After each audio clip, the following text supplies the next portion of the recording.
Et si on parlait de sport? Une émission produite par Laurent Garnier avec le concours du comité départemental olympique et sportif de Haute-Garonne. Et c'est la 51e émission de Si on parlait de sport. Bonjour à toutes et bonjour à tous. Nous sommes très heureux de vous accueillir avec Pauline Gaston-Conduit et notre chroniqueur Nathan Coquille. Nous allons avoir le plaisir de vous parler de sport, mais surtout de donner la parole à ceux qui font le sport.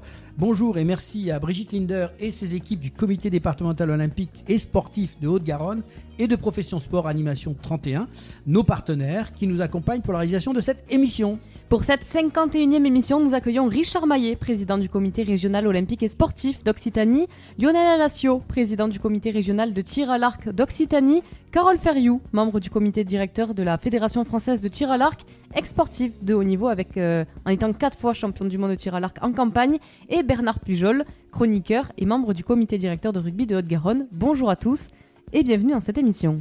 Et au sommaire, en première mi-temps, nous recevons Richard Maillet, président du comité régional olympique et sportif d'Occitanie, qui nous parle de sa passion du sport et du rôle du Cross Occitanie, une mission de développement de la pratique sportive, de sauvegarder et de diffuser l'olympisme et de préserver le patrimoine sportif régional. Il nous livre aussi ses impressions et son ressenti sur les Jeux olympiques et le passage de la flamme olympique en Occitanie.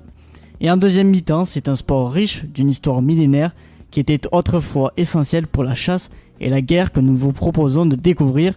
Et oui, vous l'avez bien compris, c'est le tir à l'arc, sport de précision qui consiste à utiliser un arc pour lancer des flèches sur une cible. Aujourd'hui, il est pratiqué comme une activité de loisir et de compétition, notamment aux Jeux Olympiques. Les archers doivent maîtriser leur posture, leur respiration et la libération de la flèche pour atteindre la cible avec précision. Le tir à l'arc se décline en plusieurs disciplines comme le tir sur cible, le tir en campagne et le tir 3D. Ce sport accessible à tous développe la concentration, la patience et la coordination physique tout en offrant une excellente gestion du stress. Mais avant le coup d'envoi de cette 51e émission, place à l'avant-match et aux principaux résultats sportifs de la semaine. Et si on parlait de sport? Avant-match. Avec les principaux résultats sportifs de la semaine, avec Pauline et Nathan, et on a eu de très beaux résultats cette semaine, messieurs, dames. Et oui, d'ailleurs, on commence par de l'athlétisme où tout va bien pour nos Français ces derniers jours qui enquillent les minima olympiques. C'est le cas au meeting de Marseille où 3 nouveaux athlètes français dont Louise Maraval sur 400 mètres et Louis Gilavert et Alexis Millet sur 3000 mètres steeple réalisent les minima olympiques.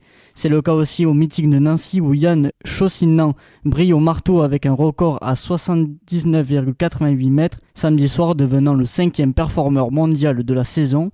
C'est aussi un minima olympique pour Agathe Guillemot sur 1500 mètres comme Gabriel Thual sur 800 mètres. Pour le meeting de Bruxelles, le Français champion d'Europe de cross Yann Schrub a remporté le 5000 mètres en 13 minutes 4 secondes et 27 centièmes, signant ainsi les minima olympiques. Et concernant le Diamond League meeting d'Eugène à Oregon aux États-Unis, Sirena Samba Mayela, vice-championne du monde de 60 mètres haies, a égalé son record de France du 100 mètres haies en 12 secondes et 52 centièmes et a remporté une victoire de prestige en Ligue de Diamant. Ouais, ça sent les Jeux Olympiques là, Nathan, on y arrive. Exactement.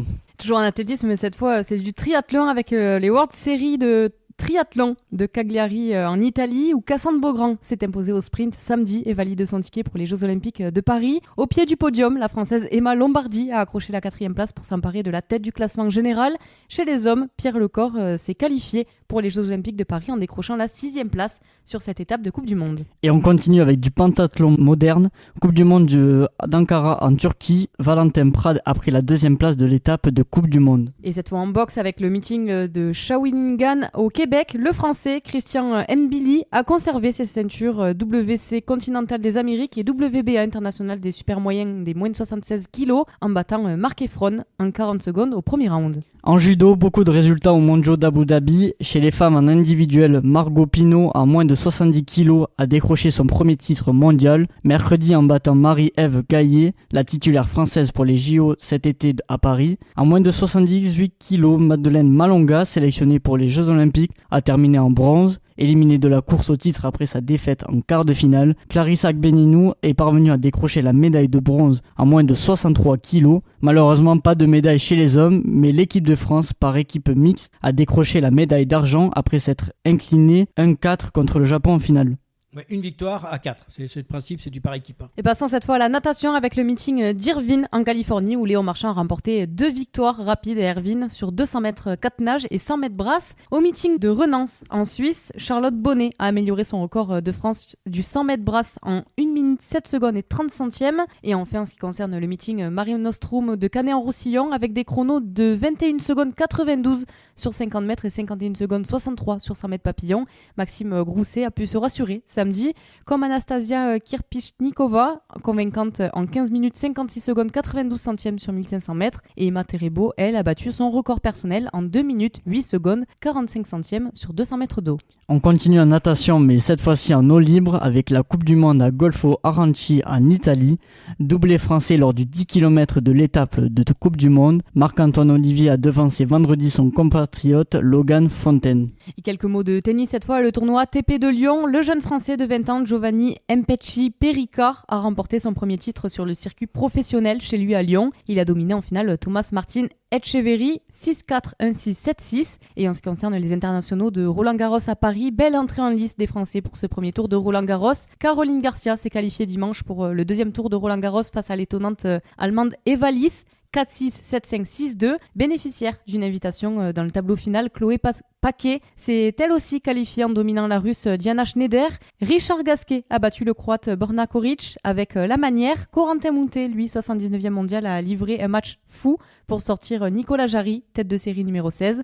Alexandre Muller a décroché la première victoire de sa carrière dans le tableau final de Roland-Garros en dominant aisément l'Italien Luca Nardi. Concernant le tennis de table, finale du Contender de Taïwan en Chine, Alexis Lebrun battu en finale par le Chinois Liang Jingkun, 4e mondial dimanche, 4-7 à 1. Et en ce qui concerne le tir et les championnats d'Europe de ski à Lonato en Italie, la paire Lucie Anastasiou et Eric Delaunay, championne d'Europe de ski par équipe mixte. En individuel, Lucie Anastasiou est devenue vice-championne d'Europe de ski et s'est adjugé le seul quota en jeu dans cette compétition. En cyclisme sur route, fin du Giro, et le Slovène Tadej Pogačar de l'équipe UAE Emirates a remporté le Tour d'Italie dimanche à l'issue de la 21e étape réglée au sprint par Tim Merlier à Rome. Mais c'est aussi la fin de la boucle de la Mayenne. L'Italien Alberto Bettiol remporte le classement général de l'épreuve. Il devance les Français Benoît Cosnefroy et Axel Zingle. Toujours en cyclisme, quelques mots cette fois de VTT avec la Coupe du Monde de Nové Mesto en République tchèque. Au lendemain de sa deuxième place sur la short race, la Française Pauline Ferrand-Prévot a remporté dimanche l'épreuve de Coupe du Monde.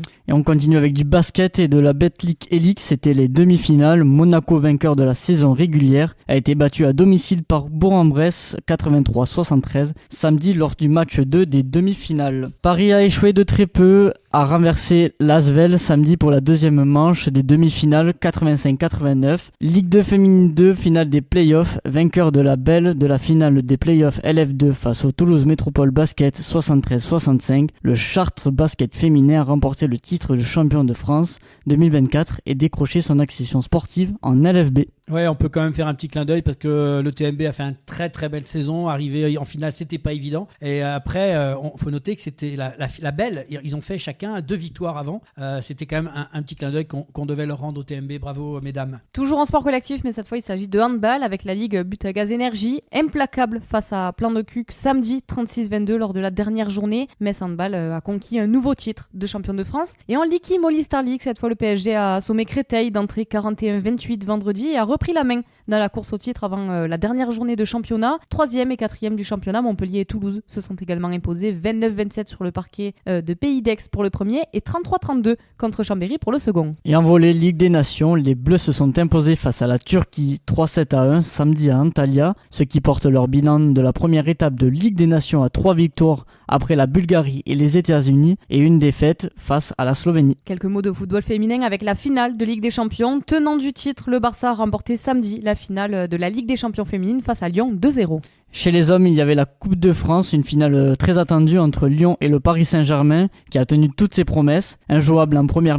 période, les Parisiens ont logiquement remporté le titre 2-1 pour réaliser le doublé Coupe de France championnat. Et en Ligue 2, les barrages d'accession à la Ligue 1, vainqueurs pour la première fois de leur histoire lors d'un match en barrage vendredi soir face à Rodez 2-0, les joueurs de Saint-Etienne disputeront une place en Ligue 1 à Metz le 30 mai et le 2 juin prochain. Et passons au rugby à 15 avec la Champions Cup. Et oui, poussé en prolongation par le Leinster, le Stade Toulousain a rapporté la 6e coupe des champions de son histoire samedi à Londres, 31-22 après prolongation. Porté par une défense héroïque et un Antoine Dupont monumental, les Rouges et Noirs ont écrit une nouvelle page de leur légende. Et en Pro D2, parlons des barrages où Béziers a battu Brive sur le gong 33-31 dans le second barrage de Pro D2 vendredi soir pour rejoindre Vannes en demi-finale vendredi prochain.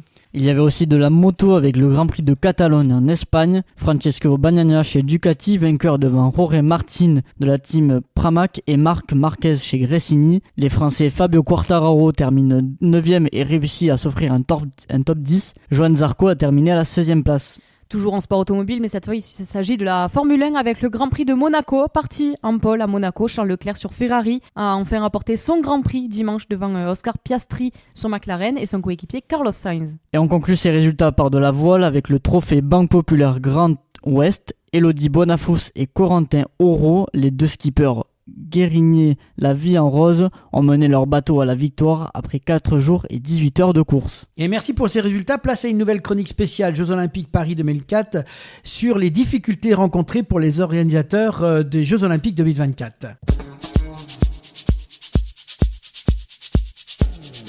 Et si on parlait de sport, la chronique des Jeux Olympiques Paris 2024.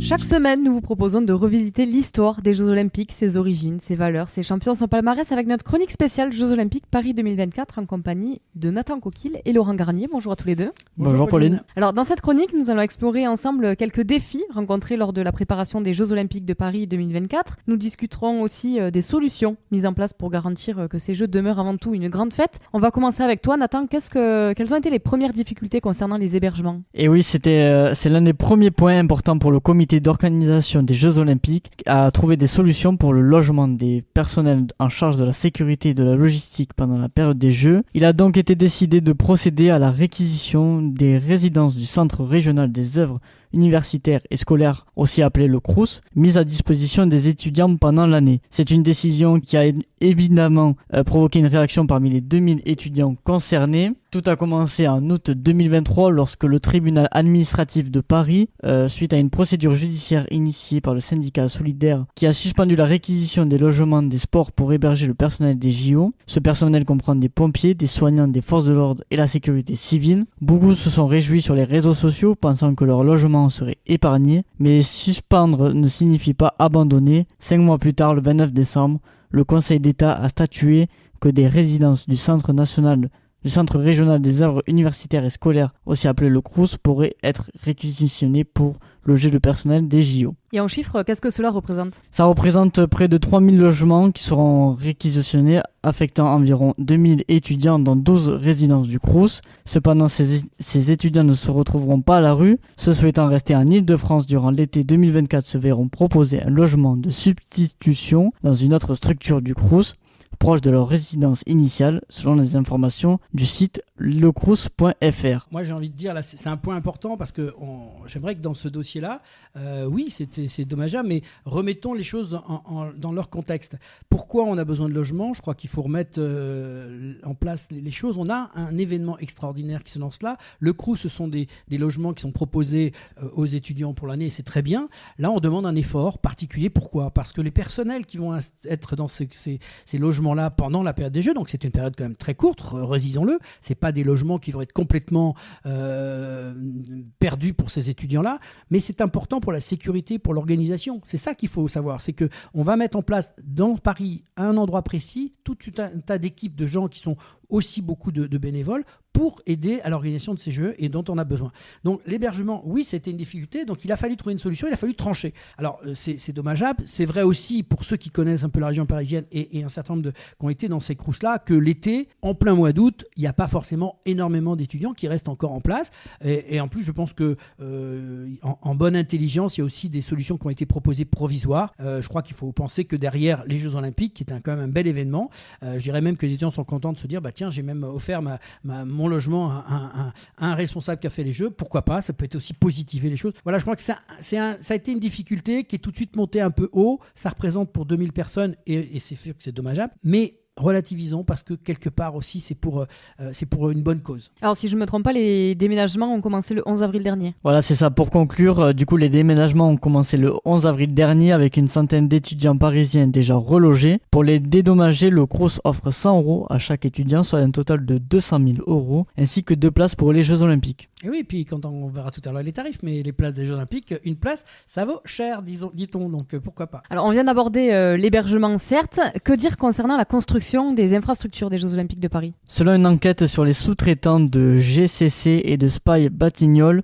une centaine de travailleurs sans papier ont été embauchés par des entreprises turques pour travailler sur des chantiers comme le village olympique à Saint-Ouen, la piscine Marville et la tour Pleyel. Ces ouvriers ont été payés par chèque ou en espèces et ont travaillé dans des conditions déplorables, sans contrat de travail, ni congés payés, ni heures supplémentaires, ni prise en charge des frais de transport et de repas. Selon l'établissement public supervisant les travaux, il s'agirait principalement de travailleurs sans papier d'Afrique subsaharienne, une situation qui a suscité de vives critiques. Que réponds-tu, Laurent, face à ça? Oui, mais d'abord, je suis effectivement effaré de voir que ça puisse encore arriver. Ça concerne une minorité. C'est effectivement, il faut le dire, pas de la responsabilité directe des organisateurs des Jeux Olympiques. On est d'accord que dans le BTP, c'est un système avec beaucoup de sous-traitants. En l'occurrence, ce dossier-là a été effectivement revu parce que la société qui s'occupe qui est de l'établissement public chargé de la construction, la rénovation des infrastructures olympiques et paralympiques a fait le nécessaire pour faire une étude et un suivi.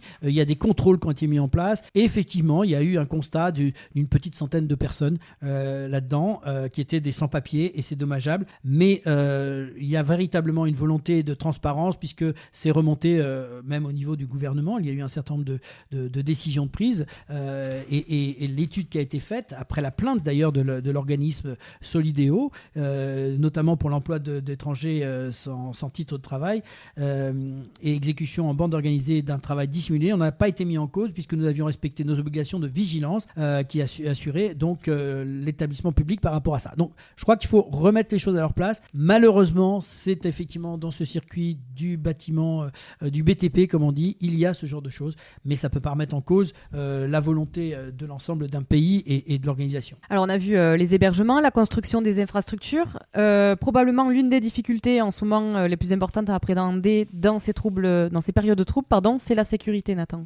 Et oui, à moins de 2 mois de l'ouverture des Jeux, des inquiétudes persistent concernant la sécurité. À titre d'exemple, récemment, un adolescent planifiant un attentat a été arrêté en Haute-Savoie qui disait sur les réseaux sociaux vouloir mourir en martyr lors de la période des Jeux Olympiques. Pierre Brageux, président de la Fédération française de la sécurité, affirme qu'à 100 jours des Jeux Olympiques, il manquerait 8000 agents de sécurité alors que 80% des besoins en sécurité privée sont concentrés à Paris pour les événements estivaux. Il estime aussi qu'un effectif quotidien de 20 000 agents de sécurité privée serait nécessaire pour assurer une bonne sécurité autour des lieux de compétition. Bien que le secteur soit en tension, le président reste optimiste, soulignant que la situation monte vite en puissance, dit-il, et appelle les étudiants et les femmes à venir en renfort. Marc Guillaume, lui, préfet de la région Île-de-France, assure que plus de la moitié des entreprises ont déjà atteint 100% de leur recrutement, comparant la situation à celle de Londres en 2012, où seulement 40% des marchés avaient été attribués à la même période. Il précise que le comité d'organisation des Jeux Olympiques de Paris a atteint 97%. Il manque encore un petit peu, dit-il, mais il se dit confiant que les objectifs seront atteints et même dépassés, soulignant l'effort de l'État dans la coordination de ce dossier complexe. Oui, quand tu dis dossier complexe, bien évidemment. Alors, qui pouvait prédire à l'époque de la mise en place? Je rappelle que les Jeux Olympiques, ça fait plus de 7 ans qu'on est sur le projet. La sécurité, à l'époque, n'était pas aussi alarmiste que ça l'est aujourd'hui. Il y a une prise de conscience puisque il y a eu la mise en place par le gouvernement d'une organisation spécifique à la sécurité des Jeux. L'État a mis en place une gouvernance dédiée aux Jeux paralympiques et olympiques en matière de sécurité. Le ministre de l'Intérieur, habituellement compétent en matière d'ordre public et de sécurité, est l'autorité décisionnelle en matière de sécurité des Jeux sous l'autorité du Premier ministre. Donc on a vraiment pris le dossier à bras-le-corps. On sait qu'il y a des difficultés. Une cérémonie d'ouverture, entre autres, c'est un pari pour la sécurité. On sait aussi que si c'était un échec, la France serait décrédibilisée sur le plan international et c'est pas le but de ces Jeux Olympiques, bien au contraire. Donc il faut revoir les... En ce moment, il y a un énorme travail qui se met en place avec un certain nombre de points qui ont été revus à la hausse par rapport à toutes les possibilités d'attaque qu'il peut y avoir. C'est vrai que c'est un pari. Il ne faut pas négliger non plus, il n'y a pas que Paris, la ville de Paris, puisque l'étalement géographique des Jeux constitue un premier défi pour leur sécurisation. Les Jeux Olympiques de Paris ne se déroulent pas uniquement à Paris, mais aussi en proche banlieue, en Île-de-France. Les villes de Bordeaux, Lille, Nantes, Nice et Saint-Étienne qui vont accueillir aussi des compétitions dans leur stade, ainsi que Marseille qui accueillera également les épreuves de voile. Les épreuves de surf auront lieu en Polynésie, à Tahiti. Donc voilà, il y a un problème de sécurité. Je pense qu'il y a une prise de conscience qui est là. Il faut rester confiant. Il faut être derrière tout ça pour que ça soit un succès au jeu. C'est bien de le relever. C'est bien aussi d'avoir vu que effectivement le président de la Fédération de sécurité a pris les choses aussi en main très au sérieux. Il faut souhaiter que ça se passe bien. Et en tout cas, pour le bien des sportifs d'une part, et puis pour l'ensemble de la population et du tourisme qui sera présent à Paris. Alors Laurent, tu viens d'en parler. Il y a aussi l'épreuve de surf en Polynésie française qui a fait polémique, notamment avec la construction d'une tour en aluminium pour les juges. Ouais, je dirais que ça a fait pchit, hein. Vas-y, Nathan. Mais... Et oui, ça a suscité des inquiétudes écologiques, notamment concernant la protection du corail. Malgré une pétition rassemblant plus de 250 000 signatures, la tour a été achevée et testée sans incident. La structure en aluminium a émergé et a été livrée fin mars 2024, selon Christian Wang Sang, responsable du suivi des travaux. Certains ajustements et finitions sont encore en cours avant que la tour ne soit inaugurée en mai lors d'une étape du circuit professionnel de surf qui se déroule, je crois, actuellement. La collectivité a réduit la taille et le poids de la construction et a fait superviser les travaux par 2 personnalités reconnues du surf local, Pascal Luciani et Moana David. Je cite: la tour est terminée, les essais techniques ont été réalisés par les bureaux Veritas, électricité, fibre, tout fonctionne, a confirmé Pascal Luciani. Il a ajouté qu'il n'y avait pas eu de casse ou au cours des travaux ni de protestation. Je crois que le bon sens l'a emporté dans ce dossier-là. Effectivement, ça peut alerter. Il y avait une peur qui était explicable. Je crois qu'il a fallu discuter.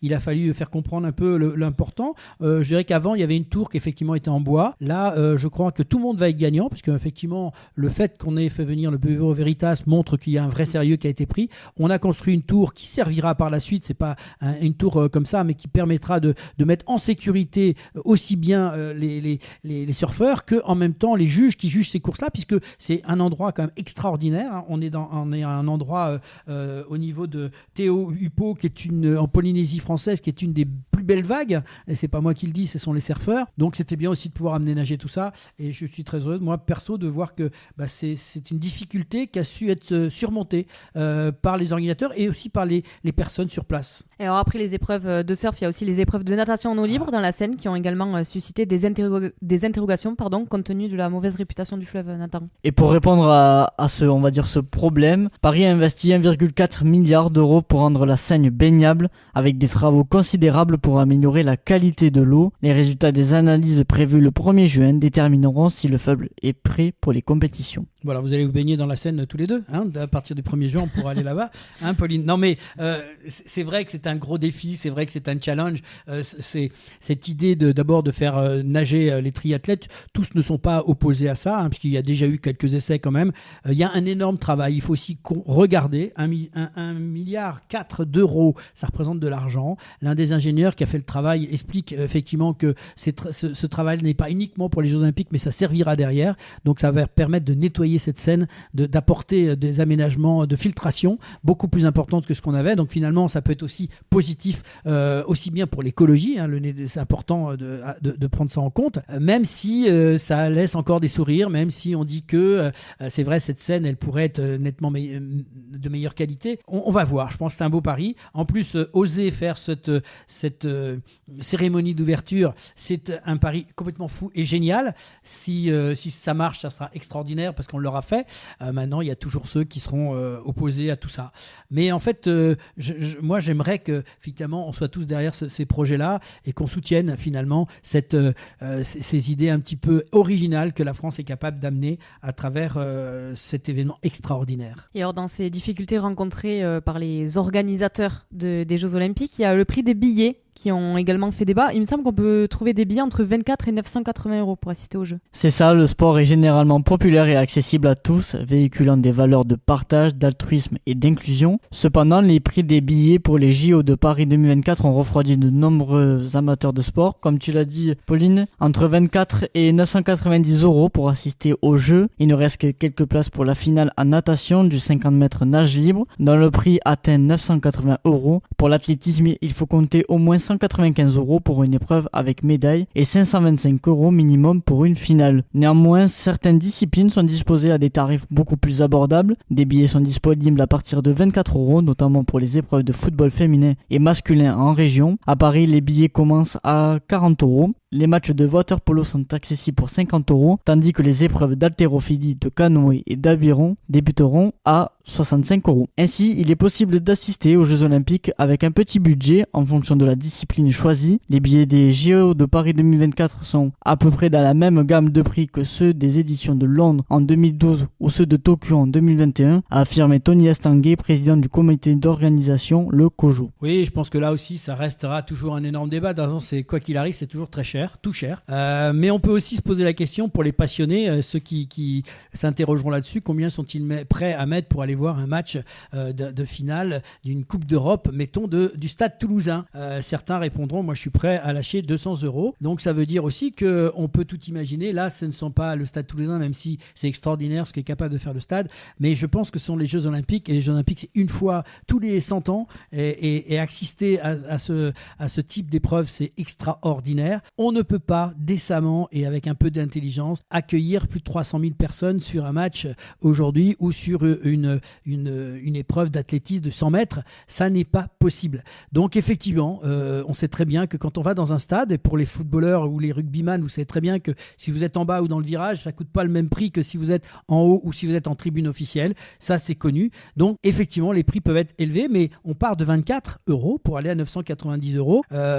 Probablement qu'au marché noir, il y aura sûrement malheureusement des prix encore plus élevés. Il faut relativiser. Je crois que le prix, c'est aussi celui qu'on a envie de mettre quand on est passionné de sport. C'est compliqué, effectivement, mais remettons les choses un petit peu à leur place. Les Jeux Olympiques, ça passe ici en France, mais ça ne sera pas là avant 100 ans au moins. C'est vrai que ça peut paraître compliqué pour toutes les bourses, et en même temps, c'est un événement, et je pense que tous les sportifs amoureux de sport trouveront les solutions pour y aller. En tout cas, c'est bien parti, puisqu'il y a déjà eu près de 10 millions de billets qui sont mis en vente, et que c'est parti très très vite.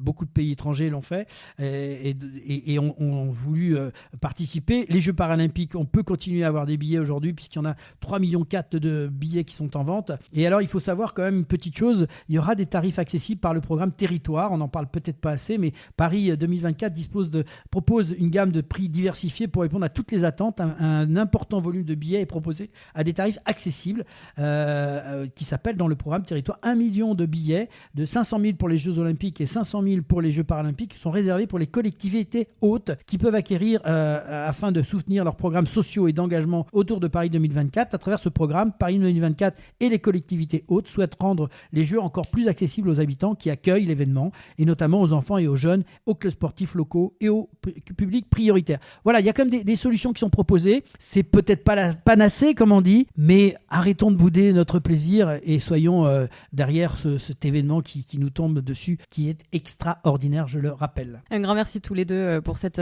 chronique sur les difficultés rencontrées par les organisateurs ainsi que les solutions mises en place. En conclusion, on peut dire que les Jeux Olympiques de Paris 2024 sont marqués par de nombreux défis et controverses, de la réquisition des logements étudiants aux conditions de travail des sans-papiers, en passant par les préoccupations de sécurité et les débats écologiques autour de l'épreuve de surf. Ces préparatifs ne se font pas sans heurts. Pourtant, des solutions ont été mises en place pour répondre à cette difficulté, comme le disait Laurent, assurant que les étudiants soient relogés, que les normes de sécurité soient renforcées et que des infrastructures respectueuses de l'environnement soient construites. Malgré les obstacles, l'enthousiasme et la détermination des organisateurs et des participants laissent espérer que ces Jeux resteront une grande fête du sport et de l'unité. Paris 2024 promet d'être un événement mémorable, célébrant non seulement la compétition athlétique, mais aussi la résilience et la solidarité. Et oui, il faut y croire, hein, c'est important. Je pense que voilà, on est content de nous faire cette petite chronique pour effectivement poser sur la table les difficultés. On ne va pas les cacher, mais on a envie de vous envoyer un message d'espoir et de positiver par rapport à ça. Ça va être une fête et il faut qu'on soit derrière tous nos sportifs aussi. Nous vous donnons rendez-vous la semaine prochaine pour une nouvelle chronique Jeux Olympiques sur les Jeux Olympiques en chiffres. Et maintenant, place à la première mi-temps de cette émission. Et si on parlait de sport, avec notre invité Richard Maillet. Et si on parlait de sport, première mi-temps.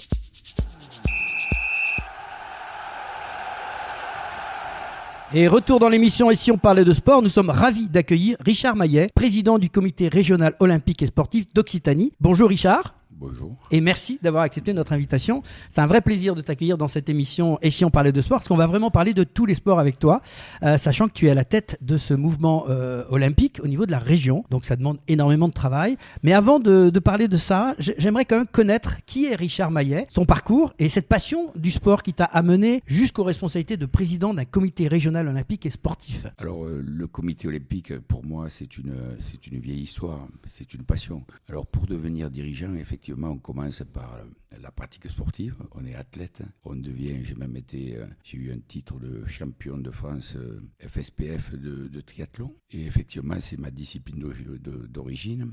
Et ensuite, j'étais aussi vice-président de la fédération sportive de la police française. Il y avait à l'époque dans la police des rugbymen, puisque les premiers rugbymen, c'était Herbani, c'était Mathias, c'était Roger Thomas, c'était des policiers qui étaient de haut niveau. Et effectivement, j'ai été d'abord président de l'AS Police de Montpellier, président d'un comité départemental de l'Hérault au niveau du triathlon.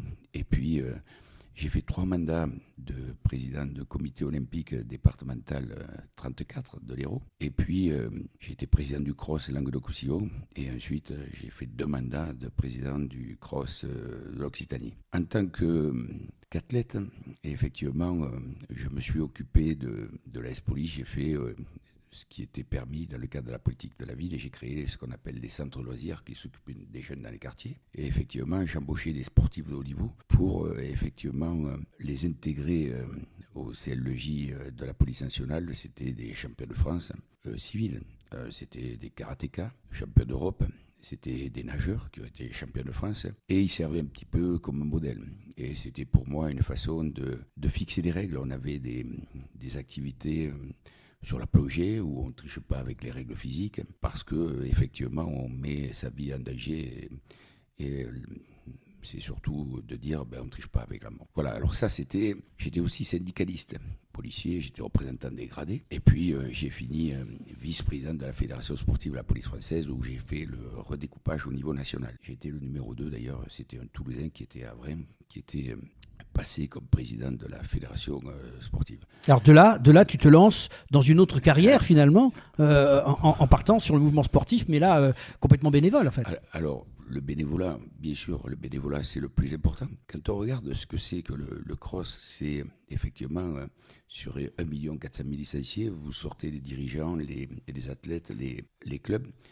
Alors je vais t'arrêter parce que tu as dit un mot là, Et j'aimerais bien que pour que le grand public comprenne. Tu as parlé de crosse, mais on se trompe pas, c'est pas une crosse qu'on tient à la main. Le cross, tu peux nous l'expliquer réellement, concrètement, qu'est-ce que le cross? Alors, le cross est au cœur de l'action sociale. C'est donc le comité régional olympique et sportif. Et c'est important dans la tête des gens parce qu'on a, bien sûr, c'est normal, tu es habitué, mais il faut l'expliquer au public. Tout à fait. Alors, le comité régional olympique et sportif de l'Occitanie, c'est le plus gros de France puisque c'est celui qui fédère 13 présidents de comités olympiques départementaux. Et en même temps, pour moi, c'était difficile parce que quand j'ai quitté ma fonction de policier, j'étais président de l'action sociale des personnels police et préfecture, donc j'ai été, appelé à servir Georges Frêche. Et pour moi, c'est un passionné. C'est un passionné.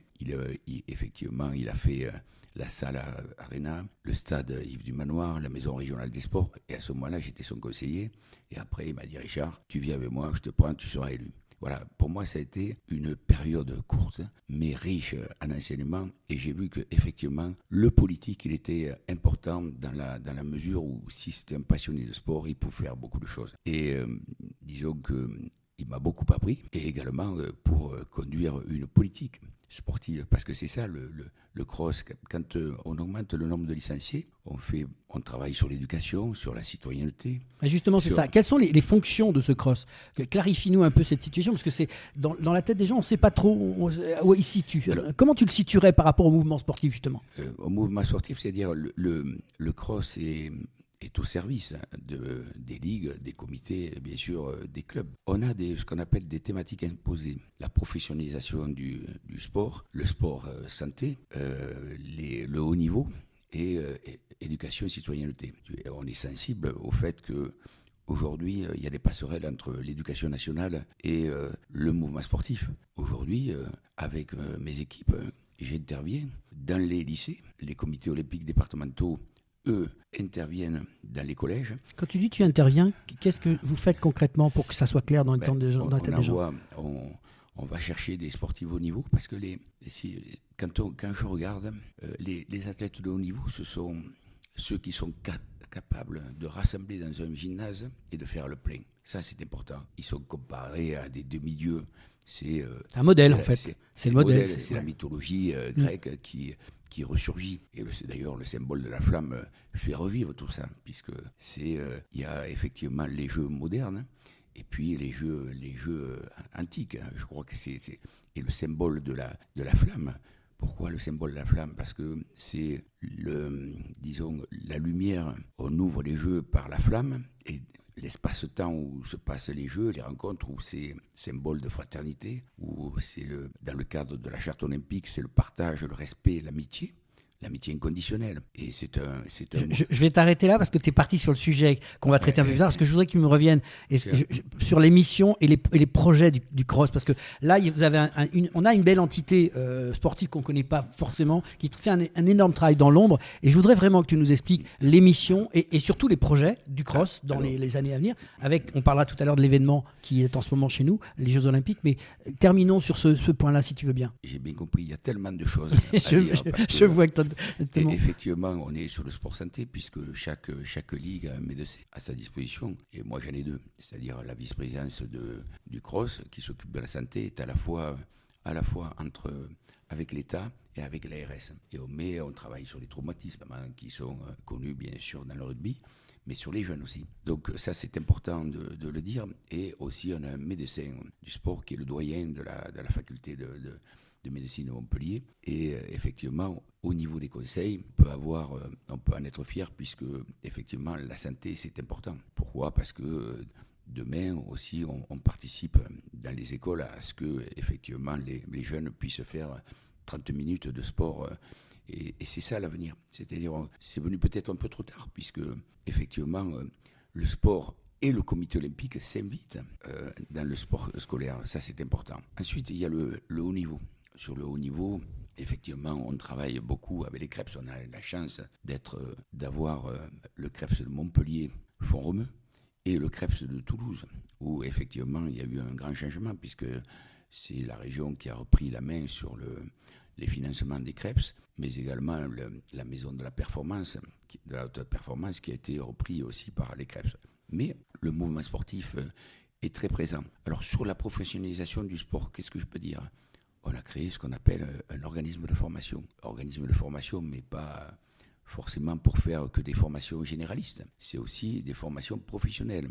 Ça veut dire qu'on est certifié Calliope. Calliope, seuls les organismes de formation reconnus sont effectivement peuvent diffuser également, peuvent créer une école, ce que j'appelle l'UFA, et on est membre du CFA. Je suis moi-même vice-président du CFA. On ne peut pas tout cumuler, mais ça j'y tiens puisque au CFA sport et animation de l'Occitanie, effectivement, il y a plusieurs ligues qui n'ont pas voulu aller dans leur CFA national. Ils restent sur le CFA de l'Occitanie. Ça, c'est important. Donc, c'est un travail très fort. Et puis, là, dans le cadre, puisque mon vice-président au niveau de l'éducation et citoyenneté, thématique imposée par le CNO, c'est le conseiller de la rectrice sur l'UNSS et également directeur régional de l'UNSS. C'est important.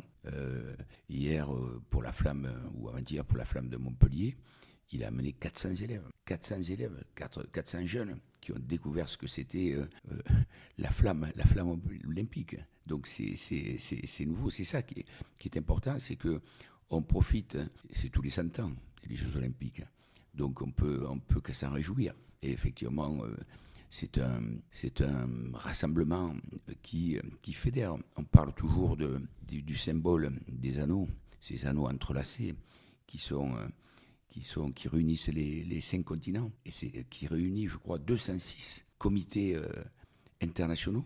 C'est important puisque vous allez avoir des athlètes qui sont turcs, qui vont combattre contre je parle de ça parce que je l'ai vu en judo, où il y avait un Turc qui combattait un Israélien, et ils ont combattu, et ils se sont quand même serré la main. Donc, ça veut dire que le sport efface tout ce qu'on peut regretter aujourd'hui. Tu me fais donc la liaison logique avec la question que je suis, justement, les Jeux Olympiques et Paralympiques de Paris 2004 arrivent à grands pas. Un événement qui fera date dans notre pays. Comment aborde-t-on justement un tel événement pour un comité olympique sportif régional ? Comment vous avez pris ce projet qui vous est tombé dessus comme ça au moment où ça arrive en France en plus ? Alors, la mobilisation, elle est générale, puisque le comité régional olympique et sportif, je dis, il n'y a qu'un mouvement olympique et sportif, c'est effectivement le CNOSF, le CROSS et l'IGDOS, au niveau des départements. Et au niveau des régionales, c'est les CROSS, on est 16, je crois, ici, puis il y a les CROSS d'outre-mer aussi. Moi, je pense que c'est important, la mobilisation, elle est générale. C'est-à-dire, on a organisé des colloques, des grosses manifestations, où effectivement, je ne sais pas si vous avez vu, mais aujourd'hui, normalement, j'aurais dû être à Montpellier pour voir le match Toulouse-Montpellier au rugby, et je suis venu ici. Voilà. Mais on est très content d'ailleurs qu'il soit venu pour nous. Avant de partir, j'ai laissé mes deux mascottes, la mascotte des Jeux Olympiques et la mascotte des Paralympiques, qui seront au lancement du match, à l'ouverture du match. Voilà. Et je crois aussi c'est un symbole, c'est-à-dire tous ces éléments qui font que effectivement il y a un engouement qu'on regarde, qu'on n'a pas vu au départ, mais on monte en puissance. Regardez à Marseille, mais ce qui se passe. C'est-à-dire, qui aurait pu penser qu'on ait autant de monde ? Et à Montpellier, la place Thessalie, la place Dionysos, on ne pouvait pas y accéder, tellement il y avait du monde. Donc ça veut dire que, je le disais tout à l'heure, ces sportifs de haut niveau qui sont de nos territoires, qui sortent, quand tout à l'heure, où je vous parlerai des sportifs de haut niveau qui sont sélectionnés et qui ont cette passion et ces athlètes qui sont au-dessus, je crois qu'ils sont proches de nous, mais ils sont tellement éloignés de nous parce qu'ils sont comme nous, parce qu'ils se fatiguent, ils courent, ils nagent, mais quand il s'agit du haut niveau, ils sautent et nagent plus haut que nous. Et c'est ça qui fait que ce sont des modèles. Voilà. Justement, alors, par rapport à cette question-là, sur le plan sportif, quel est le rôle que le cross joue par rapport aux différents sports sélectionnés aux Jeux Olympiques ? C'est-à-dire que dans le cross, vous gérez plein de sports, tous ne sont pas olympiques, mais particulièrement en cette période, quel rôle vous jouez comme accompagnement, comme conseil ? Comment ça se passe ? Alors, pour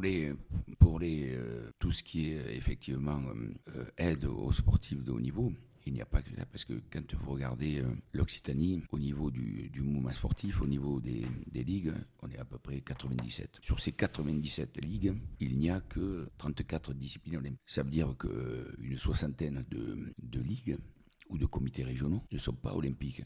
mais nous devons les aider. Et c'est au travers déjà des fédérations, puisque il y a un changement radical. Il y a 3 ans, nous décidions avec le préfet de région l'attribution des fonds de l'État. C'était effectivement le CNDS. Ensuite, c'est devenu l'ANS, l'Agence nationale du sport, où maintenant chaque fédération intervient pour financer les clubs, les ligues ou les comités. Aujourd'hui, effectivement, nous avons ce qu'on appelle un partage avec l'État, un partage avec les collectivités territoriales. Nous, collège, le mouvement sportif, nous sommes présents également. Et ce qui est nouveau, c'est le monde économique. Au niveau des pourcentages, ça représente 10% pour le monde économique, 30% pour le mouvement sportif, 30% pour les collectivités territoriales et 30% pour l'État. Sauf qu'il y a une injustice puisque nous ne sommes que 8 à siéger. Les collectivités, à la conférence régionale du sport, ils sont 74. Donc on a tendance, alors ils peuvent intégrer toutes les commissions.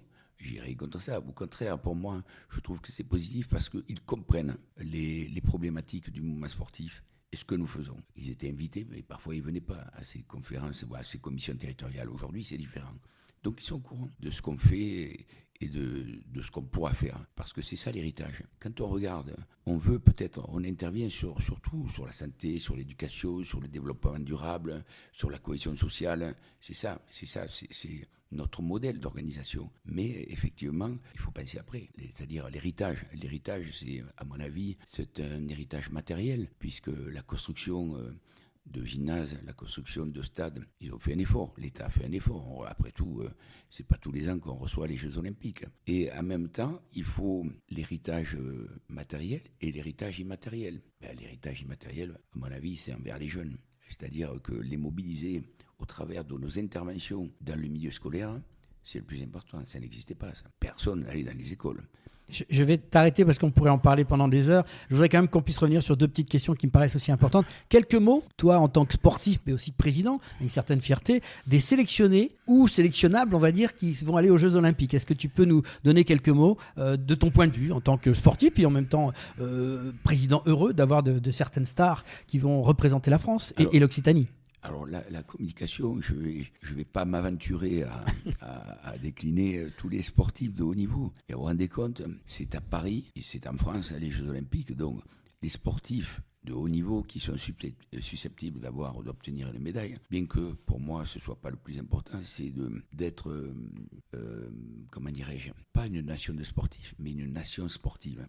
C'est ça la différence. Nation sportive, c'est-à-dire impliquer tout le monde dans ces jeux. Et vous verrez, on va y arriver, même si, effectivement, il y a une espèce de les JO bashing où les types sont jamais contents, où les gens sont jamais contents. On est un pays gaulois, Richard. Hein. Je suis positif, je veux positiver. D'ailleurs, déjà, la flamme, c'est positif, c'est-à-dire c'est le rapprochement. Parle-moi d'abord des sélectionnés, parce que je vais te donner la parole sur la flamme après. Alors, c'est la dernière question, mais comme le temps court. Alors sur les sélectionnés, quelques noms peut-être à nous sortir.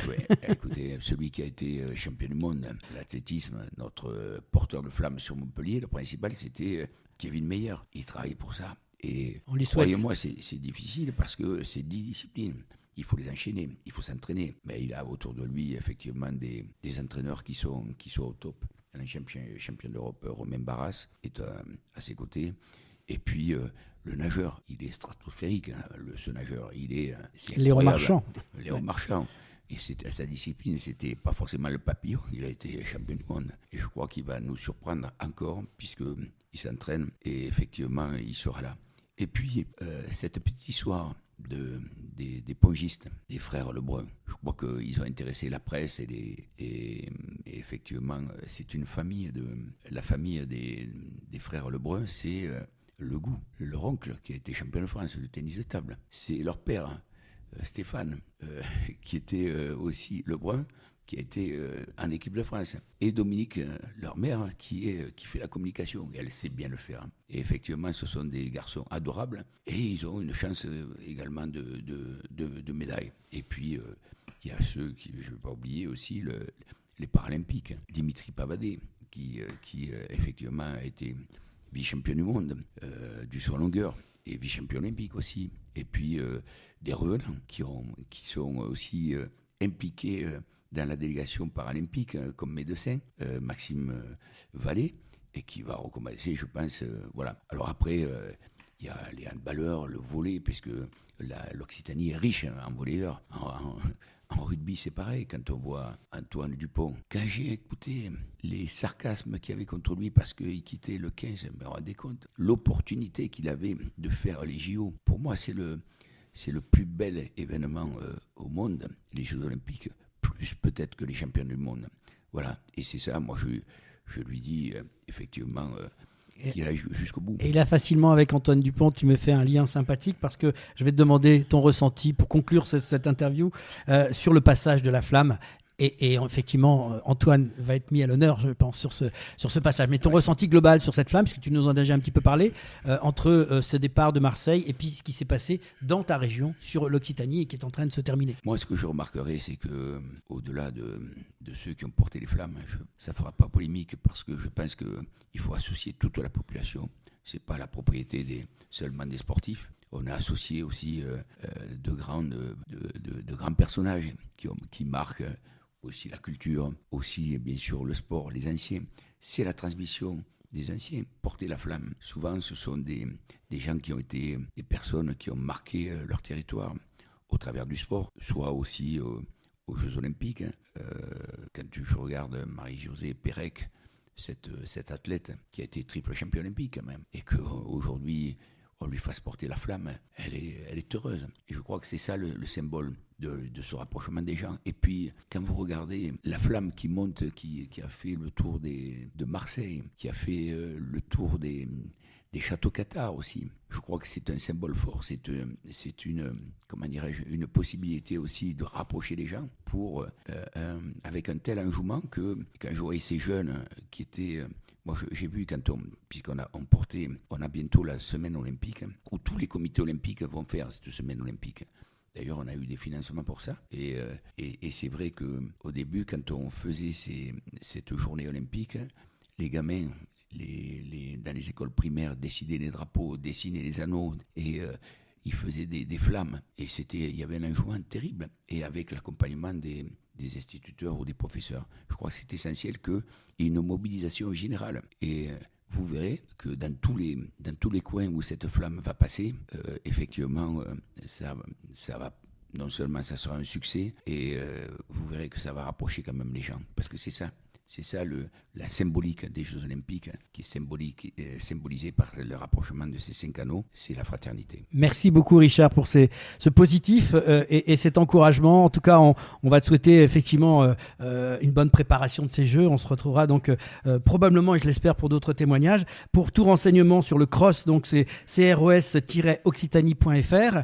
Merci pour ton témoignage, ton intervention dans l'émission Et si on parlait de sport. Une bonne continuation pour tous tes projets et le développement du sport en Occitanie. Bons Jeux Olympiques, et nous aurons le plaisir de te recevoir à nouveau dans l'émission quand tu le voudras. Bien sûr. Merci à toi. Merci pour ton témoignage et ton intervention dans l'émission Et si on parlait de sport. Bonne continuation pour tous tes projets et le développement du sport en Occitanie. Bons Jeux Olympiques, et nous aurons le plaisir de te recevoir à nouveau dans l'émission quand tu voudras. C'est la mi-temps, retour au vestiaire, et on se retrouve dans quelques instants avec nos invités Lionel Alassio et Carole Ferriou.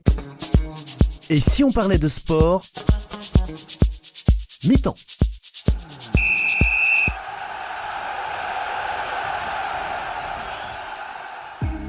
Passionné de sport, vous souhaitez participer à son développement sur le territoire de la Haute-Garonne? Alors ne cherchez plus. Le comité départemental olympique et sportif de la Haute-Garonne est là pour vous. Notre passion commune, l'excellence sportive et l'olympisme. Le CDOS 31 accompagne les comités départementaux et les clubs dans leur développement. Par des formations adaptées aux bénévoles et salariés pour développer leurs compétences, par l'organisation de multiples manifestations sportives dans lesquelles vous pouvez être intégré, à travers la mise à disposition de volontaires en service civique. Alors contactez le comité départemental olympique et sportif de la Haute-Garonne dès maintenant par mail contact@cdos31.org ou au 05 62 24 19 02. Ensemble, faisons briller la Haute-Garonne à travers le sport. Et si on parlait de sport, deuxième mi-temps. Et oui, retour dans l'émission Et si on parlait de sport, nous sommes ravis d'accueillir Lionel Alasio, qui est président du comité régional de tir à l'arc d'Occitanie, Carole Ferriou, membre du comité directeur de la Fédération française de tir à l'arc, ex-sportif de haut niveau, 4 fois championne du monde de tir à l'arc en campagne, vainqueur de 2 Jeux mondiaux de tir à l'arc en campagne. Bonjour à tous les deux. Bonjour. Bonjour. Et merci d'avoir accepté notre invitation. On va commencer par toi, Lionel, qui est en ligne avec nous. Et merci encore une fois de prendre un peu de temps pour nous répondre. Quelques mots d'abord, Lionel, sur ton parcours qui t'a amené au tir à l'arc, cette passion qui te guide et qui t'emmène aujourd'hui à une responsabilité, on va pas dire un titre, mais une responsabilité de président. Écoutez, moi j'ai démarré le tir à l'arc en 1985. J'ai découvert ça par l'intermédiaire de ma famille, de mon oncle. Et puis je suis licencié directement au club de Nîmes, puisque je suis originaire du Gard. Et après, ça a évolué. Et effectivement, j'ai été passionné par l'encadrement au départ. Donc j'ai passé un brevet d'État dans les années 90, quand Sébastien Flus justement était champion olympique. Et puis voilà, après je me suis impliqué aussi dans la création de clubs, dans les instances dirigeantes, au niveau régional, donc depuis 2000, et puis depuis la fusion en 2017 au niveau des 2 régions. Et je suis président depuis l'année dernière suite à la démission de monsieur Ramny, qui était l'ancien président. Et toi-même, tu es à la tête d'un club ou tu as ton propre club? Comment ça se passe? Alors moi je suis employé par le club de Nîmes et employé par le comité du Gard de tir à l'arc, et je suis également président d'un club sur le Manduel, une petite commune à côté de Nîmes. Alors, la question qui me taquine, c'est quelle est cette passion du tir à l'arc? Comment on vient, au-delà du fait que tu sois venu par la famille, mais qu'est-ce qui te plaît dans le tir à l'arc? Ce qui m'a plu quand j'étais jeune, c'était l'aspect matériel au départ, tout ce petit matériel, enfin le réglage du matériel, tout ça. Puis après, tir à l'arc est une activité où tout le monde peut s'y retrouver. On a des challenges individuels qui peuvent évoluer en fonction de sa progression. Et donc, j'ai pris plaisir à pratiquer cette activité de précision. Et enfin voilà, c'est par rapport à ça. Alors maintenant, on va changer complètement de direction. On va revenir un peu à ta fonction. Mais quels sont les axes de développement du tir à l'arc en Occitanie, puisque tu en as la charge? Qu'est-ce que tu as prévu? Comment ça se passe, ce développement de ce sport? Comment le faire connaître finalement? Alors le faire connaître, on peut le faire connaître au travers de différentes actions. Déjà au niveau de la région, il y a des grands événements, donc notamment au niveau du Gard avec Nîmes, il y a une Coupe du Monde qui a lieu chaque année, qui est quand même un vecteur médiatique assez important. Et puis surtout un développement donc au niveau des publics jeunes, donc par rapport à essayer de développer ça dans le milieu scolaire, et puis de structurer la formation au niveau des départements pour les jeunes, pour les fidéliser, et les jeunes qui vont devenir dans un premier temps athlètes, et puis on espère après derrière aussi des futurs entraîneurs et pourquoi pas dirigeants. Alors tu fais ça bien évidemment avec l'aide des comités, mais comment est organisé le tir à l'arc en Occitanie pour nous donner quelques notions de chiffres et de niveau? Alors au niveau de l'Occitanie, on est en nette progression, plus 10% par rapport à 2020, juste avant le Covid, puisque les années Covid, on peut pas trop les compter. On est 6860 licenciés, ça répartit sur 125 clubs sur les 13 départements. Après, au niveau des jeunes, on est à 42% de la population jeune, et par rapport au pourcentage féminin, on est à 35%. Ouais, donc on n'arrive pas tout à fait à la parité, mais on va y arriver. Oui. Après, il n'y a rien qui gêne le tir à l'arc par rapport à la parité, justement. C'est une activité qui est abordable par tous, et il n'y a pas trop d'obstacles à la pratique féminine, et les filles sont des fois bien meilleures que les garçons, d'ailleurs. Donc, là, Carole ne me fera pas mentir là-dessus. Non, bien au contraire. Elle a un grand sourire, donc c'est bon. Justement, donc les projets pour la suite en 2024, dans le futur, Lionel, quelles sont les idées pour développer tout ça, mais quels sont les projets de 2024-2025 éventuellement? Si tu peux nous en dévoiler un petit peu. Oui, je peux en dévoiler un petit peu. Après, vous l'avez déjà dit, on a des élections, mais je pense que le cap est déjà pris. Donc là, la fusion a été un petit peu compliquée. Maintenant, il y a plus de problème là-dessus. Ça va être toujours les mêmes axes, donc le développement de la pratique au niveau des jeunes, aider les comités à se structurer, parce qu'avec ce territoire qui est très vaste maintenant, les comités départementaux sont des très bons relais pour développer et organiser la pratique au niveau local, et également la féminité, puisque on doit arriver en 2028 donc à la parité globale au niveau des dirigeants dans notre comité régional. Donc on fait des actions par rapport à ça, donc sur la pratique, mais aussi sur la formation des dirigeantes. D'accord, donc on recrute aussi on fait appel aux femmes et aux jeunes femmes, quoi, pour vous aider à équilibrer tout ça. D'accord, l'appel est lancé, donc les gens qui écoutent, n'hésitez pas, mesdames, à venir tirer à l'arc. On va continuer à te garder avec nous, mais en même temps, on va faire rentrer dans la discussion Carole. Et alors déjà, je vais commencer avec toi, Carole. Un petit mot, tu es déjà venu dans l'émission numéro 25, donc j'invite les auditeurs à aller écouter cette émission. Carole, après une carrière de haut niveau et avec de multiples titres de champion du monde, est-ce que tu peux nous dire quelques mots sur cette passion du tir à l'arc ? Moi aussi, là, le tir à l'arc, je l'ai commencé grâce à mon papa, parce que mon papa a commencé le tir à l'arc un petit peu par hasard, et puis moi j'ai essayé avec lui, et en fait, comme je vous avais dit la dernière fois, je collais des flèches ventouses. En fait, il m'avait acheté un petit arc avec des flèches ventouses, et j'en collais partout dans la maison, et notamment sur les vitres. Et quand mes parents rentraient ou quand ils étaient ailleurs, et évidemment, on pouvait pas tout récupérer parce que c'était trop haut. Donc un jour, mon père, il a dit là, je pense qu'on peut l'emmener au club. Donc voilà, j'ai commencé comme ça en fait le tir à l'arc. J'avais, je sais pas, peut-être 4-5 ans. J'ai eu ma première licence à 6 ans, l'âge de 6 ans. Et depuis, j'ai toujours été licenciée à la Fédération de tir à l'arc. Après, c'est vrai que, moi, j'ai progressé assez rapidement. J'étais assez chouchoutée dans le club. On s'est bien occupé de moi. Mon père aussi, était présent, toujours présent, évidemment. Donc ça aide aussi, d'avoir un accompagnant qui est tout le temps là. Et puis, j'ai commencé les premières compètes. Et moi, c'est vraiment ce qui m'a plu. C'est la compétition. Moi, je suis une compétitrice. Et c'est vrai que, j'avais envie toujours de faire plus, même si j'étais assez seule dans ma catégorie. Parce que dans ces âges-là, à l'époque, il y avait pas grand monde, même si aujourd'hui, on a créé une catégorie poussin, donc qui permet justement aux plus jeunes de pouvoir faire du tir à l'arc avec du matériel adapté. Ça, c'est important. Et puis après, je suis rentrée dans les centres de haut niveau. J'ai gagné en fait mes premiers... non, j'ai pas gagné des championnats, si j'ai dû gagner, mais j'étais surtout beaucoup médaillée sur les championnats de France, dans les différentes disciplines de l'été ou de l'hiver. Et puis après, je suis rentrée en section sport-études à Arcachon. Je suis rentrée à l'INSEP à Paris. Puis là, je crois qu'une fois que vous avez mis le pied dedans, quand on est à Paris, à l'INSEP, on est entouré de sportifs de haut niveau, c'est des challenges, c'est du quotidien. Donc moi, c'est vraiment ce qui m'a entraîné toute ma vie, je dirais, toute ma carrière de sportif de haut niveau, à rester dans le milieu. Et moi, je peux dire aujourd'hui que le tir à l'arc, c'est ma deuxième famille, quoi. Donc voilà, et je suis toujours passionnée, je tire toujours un petit peu. Mais après, j'ai eu des enfants, j'ai fait pas mal de choses, mais je suis toujours restée dans le milieu du tir à l'arc. Et quel est ton meilleur souvenir en compétition ? J'en ai plusieurs, en fait. Bon, évidemment, c'est mes titres de champion du monde. C'est quand on est sur le podium et qu'on a un petit peu le recul de se dire, voilà, tout ce qu'on a fait, tout l'investissement, les personnes qui vous ont aidé, les sacrifices de sa famille, de plein de choses qui font que, moi, c'est vraiment ces moments-là. Et tous les moments qu'on a pu partager avec ces équipes de France. Moi, j'étais plutôt spécialisée en tir en campagne, même si j'ai fait du tir olympique. Et c'est vrai que c'est une discipline qui était encore moins médiatisée que le tir olympique, donc on était hyper soudés. Et quand il y en avait un qui était pour jouer une médaille ou un podium, ils sont tous derrière, quoi. Donc c'est découvrir des pays avec des copains, des copines, des équipes, gagner des titres, faire des rencontres. Moi, ça m'a vraiment aidé toute ma vie, et ça m'a quand même forgé aussi un caractère et une passion, une philosophie de vie. Et c'est vrai qu'aujourd'hui, moi, je suis enseignante, et je peux vous dire que moi, c'est mon leitmotiv, quoi. Faites du sport, les jeunes, faites du sport, quoi. C'est tellement chouette qu'il faut faire du sport. Tir à l'arc ou autre chose. Et en parlant de compétition, on va revenir à l'actualité, notamment avec les Jeux Olympiques qui arrivent très prochainement à Paris.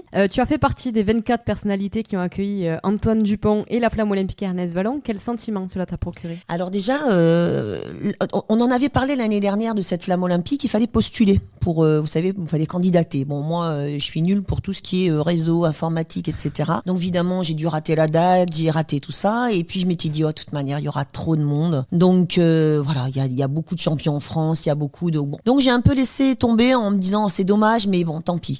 Et puis en fait, juste avant que la flamme arrive à Toulouse, donc le 17 mai, j'ai un jeune qui a l'âge de mon fils, qui a 24 ans, qui s'appelle Mathie Dupuis, qui travaille au conseil départemental et qui est alternant là-bas, qui avait des projets sur le sport. Et il m'appelle et me dit, ouais Carole, voilà, on a choisi 24 personnalités au niveau du 31 qui feront partie partie de la haie d'honneur et on nous a demandé à chacun de proposer des noms. Et en fait, c'était surtout des personnes qui étaient impliquées dans le milieu, dans le social, dans le sport, dans la santé, dans l'éducation. C'est vrai que moi, je répondais à tous ces critères, mais bon, après, il faut être choisi. 24, ça fait pas beaucoup. Et en fait, grâce à Mathie qui a proposé mon nom, moi, c'était entre guillemets un de mes anciens élèves, pas de mon collège, mais je faisais beaucoup de compètes avec eux, avec mon fils, avec le collège de l'Union, les profs, tout ça. Et j'ai trouvé ça super parce que je me dis, c'est quand même super sympa, quoi. Moi, à mon âge, que ce soit un petit jeune de 24 ans qui dise pourquoi pas, voilà. Donc j'ai accepté avec grand plaisir, évidemment. Puis c'est après que j'ai pris quand même l'ampleur de la chose. En fait, quand on nous a sélectionnés, on nous a dit rendez-vous à Ernest Vallon à 17h45. On vous donnera un t-shirt, on vous expliquera ce qui va se passer. Vous faites partie de la haie d'honneur, il y aura des drapeaux. Moi, je savais absolument pas ce que j'allais y faire quand même.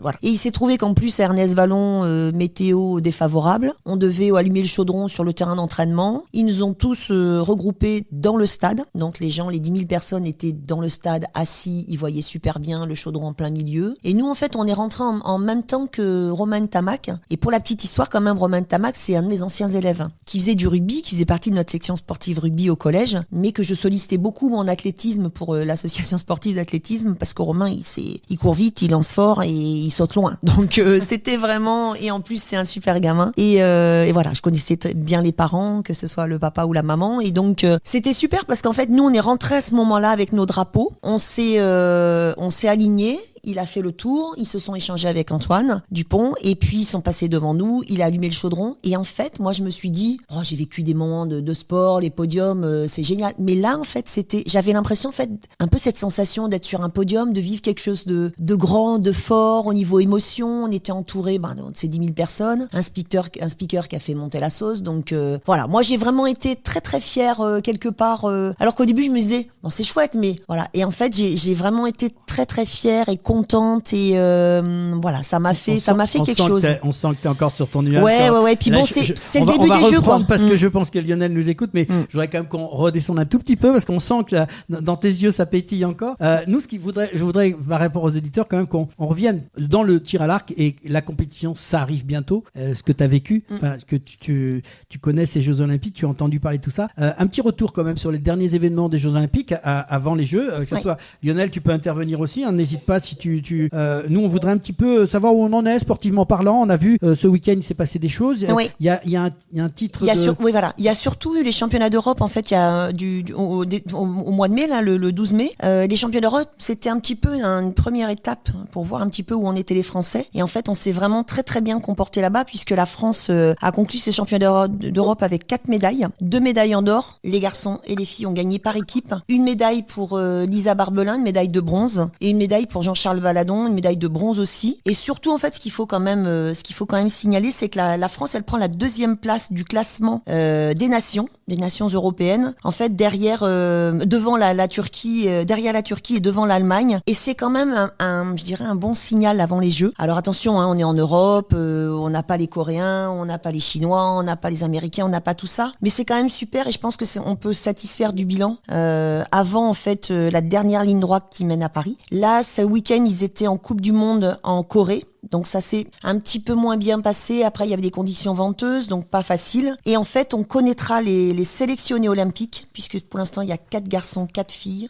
fin juin, après la dernière Coupe du Monde à Antalya. Alors Lionel, puisque on t'a encore en ligne, Lionel, un petit commentaire sur ces derniers résultats et justement, si tu peux nous parler un peu de ceux que tu connais qui sont, on va dire, sélectionnables pour les Jeux Olympiques en Occitanie. Oui, écoutez, je suis d'accord avec ce que dit Carole, c'est-à-dire que c'est très très positif. Les championnats d'Europe, ont été une réussite, mais la dernière Coupe du Monde, là où il y avait quand même tout le niveau mondial, donc même si c'est pas concrétisé par des médailles, on a vu encore que nos archers étaient en progrès au niveau des performances. Il y a quand même un jeune qui finit 5e, 6e aussi Jean-Charles, le mixte est 4e. Donc il y a quand même pas mal d'indicateurs positifs qui nous montrent que les signaux sont ouverts, les archers sont en pleine progression, gagnent de plus en plus de matchs, même si c'est pas encore vraiment concrétisé au niveau mondial quand il y a tout le monde. Donc on peut être optimiste par rapport à ces jeux, et je rejoins ce que dit Carole, c'est que c'est vrai que c'est encourageant avant cette dernière ligne droite. Après nous, au niveau de l'Occitanie, on est quand même bien achalandé, on va dire, en tireur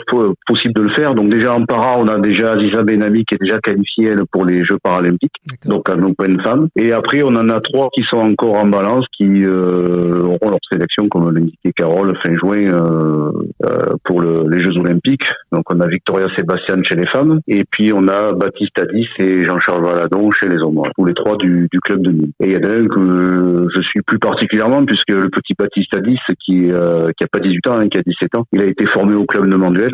C'est depuis l'âge de pousser, il a été formé au club de Manduel, et je l'ai accompagné tout au long de sa progression, donc dans un premier temps, et continue à le suivre, même s'il est maintenant dans les structures nationales. Il est passé par Compiègne, Bordeaux, et maintenant il est à l'INSEP. Et un petit commentaire justement sur le fait d'avoir un entraîneur qui est coréen. Est-ce que ça a apporté quelque chose? Comment tu vois la chose, toi? Oui, je pense que ça a apporté quelque chose. Oui, dans la rigueur, dans le volume de travail, je pense que ça a apporté quelque chose.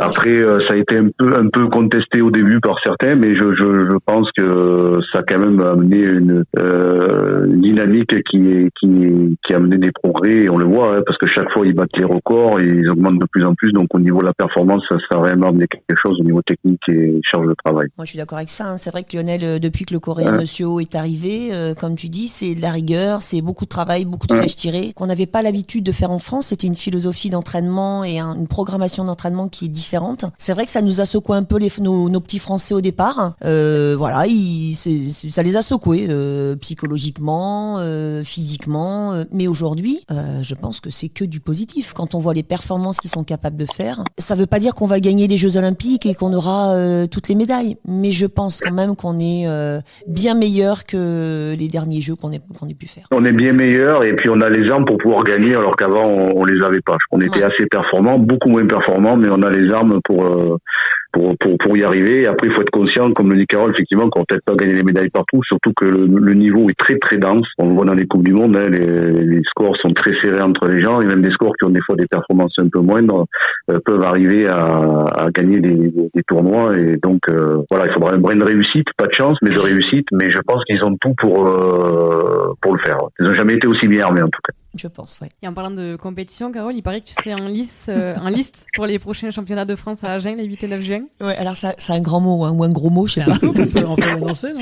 Non, en fait, j'ai jamais vraiment arrêté, moi. Après, j'ai eu quelques blessures, quelques petits soucis de santé qui ont fait que j'ai bien diminué. Mais voilà, moi, je suis licenciée au club de Neuilly-sur-Marne dans le 93, après avoir passé 20 ans à Boé, à côté d'Agen. Et donc, la dernière épreuve du championnat de France se passe à Boé le week-end du 8 et 9 juin. Et je signale quand même que je concours par équipe. Donc, c'est quand même plus simple parce qu'on n'est pas toute seule. Je m'entraîne pas beaucoup, mais en tout cas, je me régale. Je me régale avec mes copines à aller, sur les épreuves du championnat de France. Bon, il y a toujours un petit espoir de sélectionner pour la Coupe d'Europe, mais voilà, faudrait qu'on se rajeunisse un petit peu au niveau de la moyenne. On va suivre ça. Elle se sous-estime, car elle amène beaucoup à son équipe, ne serait-ce que par le comportement et l'attitude, je pense. C'est gentil. Pour conclure cet échange, j'ai une question pour tous les deux. Quel conseil donneriez-vous aux personnes qui souhaitent pratiquer le tir à l'arc en Occitanie? De venir découvrir dans un club, donc et puis de pas acheter le matériel au départ, parce que la plupart des clubs, parce que des fois ça peut être un frein où les gens se mettent ça en tête, fournissent le matériel et prêtent le matériel pour débuter. Donc venir essayer librement, et puis ils trouveront, je pense, des challenges à hauteur de leur motivation, du loisir, compétition ou accès vers le haut niveau. Oui, parce que je précise que maintenant, d'après ce que j'ai compris, et ce que nous avait expliqué Carole, on prend plus un bout de bois qu'on taille dans la forêt avec un bout de ficelle. Ça marche plus. Le tir à l'arc, c'est autre chose maintenant. Oui, heureusement. Je fais sourire. Non, mais je dis ça parce qu'on a tous joué aux Indiens et aux cow-boys, donc on a tous fait nos arcs à l'époque. Ouais. Et j'ai vu que maintenant, c'est des armes de folie. C'est très bien pour nous, c'est très porteur justement ce côté enfance et jouer avec ça, parce que ça nous permet d'être dans l'inconscient collectif de tout le monde, et ça nous amène un plus, aux communications. Après, oui, moi, Non, mais venir. je te Pardon, rejoins, excuse-moi. Lionel, pardon, excuse-moi. Je te rejoins pour dire qu'effectivement, il faut passer le pas d'aller dans un club. Et puis, quand même, le tir à l'arc, ça se pratique un petit peu partout, en vacances, dans les clubs de vacances, dans certains établissements scolaires, même si on n'est encore pas très, très représenté. Il y a des choses qui se font, mais surtout, voilà, aller sur le site de la fédération et puis aller faire rechercher un club et puis ne pas hésiter à passer le pas par rapport à ces clubs qui existent. Alors pour plus de renseignements, les auditeurs peuvent vous retrouver sur arc-occitanie.fr, c'est bien ça? C'est ça. Parfait. C'est ça. Mais sinon, il y a effectivement, comme le disait Carole, il y a le site de la fédération où vous pouvez géolocaliser aussi, trouver un club proche de votre domicile. Mais c'est vrai qu'il faut franchir le pas, venir et ne pas hésiter. Je vous dis, des fois, on a ce problème avec le matériel où les gens ont l'impression que tout de suite ça va leur coûter cher ou que pas de connaissances pour le choix. Et on a des cadres bénévoles très dynamiques et professionnels très dynamiques d'ailleurs sur la région qui sauront vous conseiller, vous équiper et vous faire progresser régulièrement. Eh bien, merci pour vos témoignages et vos interventions dans l'émission Et si on parlait de sport. Bonne continuation dans tous vos projets et rendez-vous le 26 juillet pour le début des Jeux Olympiques. Derrière nos archers français, vous connaissez maintenant la formule, vous êtes le bienvenu dans l'émission quand vous voulez. Merci beaucoup. Merci. Et si on parlait de sport, la prolongation. On se retrouve pour la prolongation et la minute olympique avec Laurent Garnier. À 58 jours de l'ouverture des Jeux Olympiques, retour sur un fait marquant depuis la création des Jeux Olympiques modernes. C'est parti pour la minute olympique. Une paraplégique aux Jeux Olympiques de Los Angeles. La néo-zélandaise Neroli Ferrol est la première athlète paraplégique à participer à une épreuve olympique officielle après avoir gagné des médailles aux Jeux paralympiques. Paralysée des membres inférieurs à 22 ans à la suite d'un accident de moto, Neroli Ferrol s'investit dans l'athlétisme en fauteuil roulant et participe aux Jeux paralympiques de Heidelberg en 1972. Mais c'est au tir à l'arc qu'elle se distingue en obtenant une médaille d'or aux Jeux paralympiques de 1980. Cette victoire l'incite à tenter de participer aux Jeux olympiques de Los Angeles en 1984 et un défi qu'elle gagnera. Peu importe qu'elle ait terminé 35e du concours, sa présence était sa plus belle victoire. C'est la fin du match et de cette 51e émission. Retour au vestiaire pour les grands rendez-vous à venir et le programme de la semaine prochaine. Et si on parlait de sport, fin du match. Et oui, c'est la fin du match de cette 51e émission avec les grands rendez-vous de la semaine dans l'agenda sportif avec Nathan et Pauline. Oui, on va commencer avec aujourd'hui, le mercredi 29 mai, du football avec la finale Europa Conference League qui oppose l'Olympiakos en Grèce à la Fiorentina en Italie. Du 29 mai au 30 mai, natation, meeting Mare Nostrum de Barcelone. Du 29 mai au 2 juin, du cyclisme BMX avec les championnats d'Europe à Vérone en Italie, ainsi que de la voile avec la 29e édition des voiles d'Antibes. Du 29 mai au 10 juin, il y aura de la voile avec la Transat New York-Vendée dans les Sables d'Olonne. Le jeudi 30 mai, vous pourrez retrouver de l'athlétisme avec la Diamond League, le meeting d'Oslo au Canada et du football avec le barrage d'accession à la Ligue 1, match aller, Saint-Étienne reçoit Metz. Du 30 mai au 2 juin, il y aura de l'auto avec le rallye WRC d'Italie en Sardaigne. Le vendredi 31 mai, ce sera du handball avec la Liqui Moly Star League pour la dernière journée, un derby de l'Occitanie, Montpellier reçoit Toulouse, et en tir sportif, la Coupe du Monde rifle-pistole de Munich en Allemagne. Du 1er au 2 juin, natation, meeting Mare Nostrum de Monaco. Il y aura également du motocross avec le Grand Prix d'Allemagne des championnats du monde dames à Tuchsental en Allemagne. Et le samedi 1er juin, il y aura du football avec la finale de Ligue des Champions. Dortmund affronte le Real Madrid dans le stade de Wembley à Londres. Ensuite, du rugby avec la 25e journée de top 14 où Montpellier reçoit Lyon, Perpignan reçoit Bordeaux, Castres reçoit le Stade français. Et en handball, il y aura la demi-finale de Ligue des Champions féminines où Metz affronte Bietingheim. Dimanche 2 juin, il y aura toujours du rugby et du top 14 avec la 25e journée. Le Stade toulousain reçoit La Rochelle. En MotoGP, Grand Prix d'Italie à Mugello. Et en athlétisme, Diamond League, meeting de Stockholm en Suède. Et pour finir, en football, barrage d'accession à la Ligue 1, match retour entre Metz et Saint-Étienne. Et pour terminer l'agenda de cette semaine, du 2 au 9 juin, il y aura du cyclisme sur route avec le Critérium du Dauphiné libéré. Et au programme, par contre, de la semaine prochaine, nous vous proposons de partir à la découverte du rugby à 7 en fauteuil pour tous.